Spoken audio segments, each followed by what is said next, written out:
Virtual reality is opening new worlds for seniors, allowing them to explore, travel, and reconnect from home. In a 2023 study of adults over 65, nearly 80% saw improved emotional well-being after trying VR headsets, and 60% say they felt less isolated after short sessions. Amy, how is virtual reality being used today to help reduce isolation and boost engagement among older adults? So the interesting thing is the Offices on Aging, particularly in New York, started a program. They distributed over 800 AI companion programs, and they found that 95% of those that were using it had better, less isolation, they were less lonely, and they felt connected. There is a little bit of a creep factor, like, oh, it's not a real person, but it's really been effective once they get used to it. The other organization that I think has done an outstanding job is the VA. They've used virtual reality to help with pain relief, mental health issues, balance issues, and really looking at decreasing the sense of isolation that older adults experience. These VR systems are really opening up a whole new world. Now, they don't come without issues and worries, and so we have to realize that for some, there can be that vertigo and that dizziness. So, if you're going to do this, you want to start slow. You don't want to just throw on a headset because your grandkids decided to put you in a game system and take off, because you could get dizzy and it could lead to falls.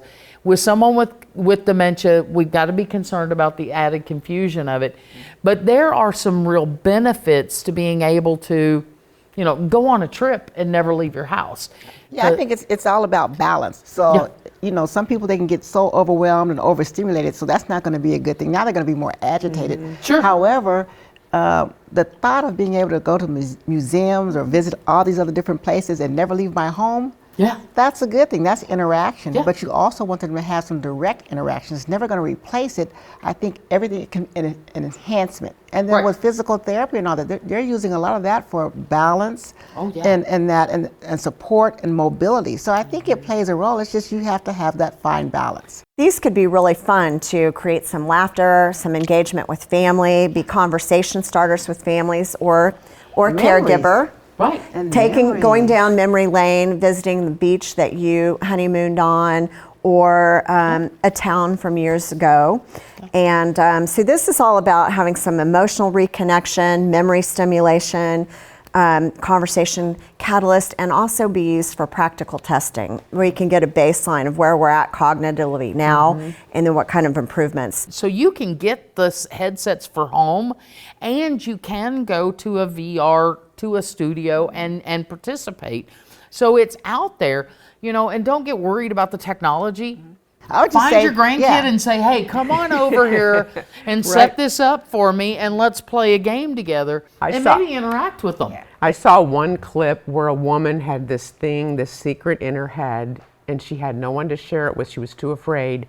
And she was talking to her AI companion, and she started talking and got that out. And it was a catalyst for her to start talking to her children. Wonderful. Really powerful. Really It's powerful. great technology, and I think, if they check with the Department of Aging in their area to see what's available for them, that would be great. There's a lot of things too that you can find online. There's a lot of emerging technology that's being created. So AI, VR, check it out. We'll be back with more on Aging Untold.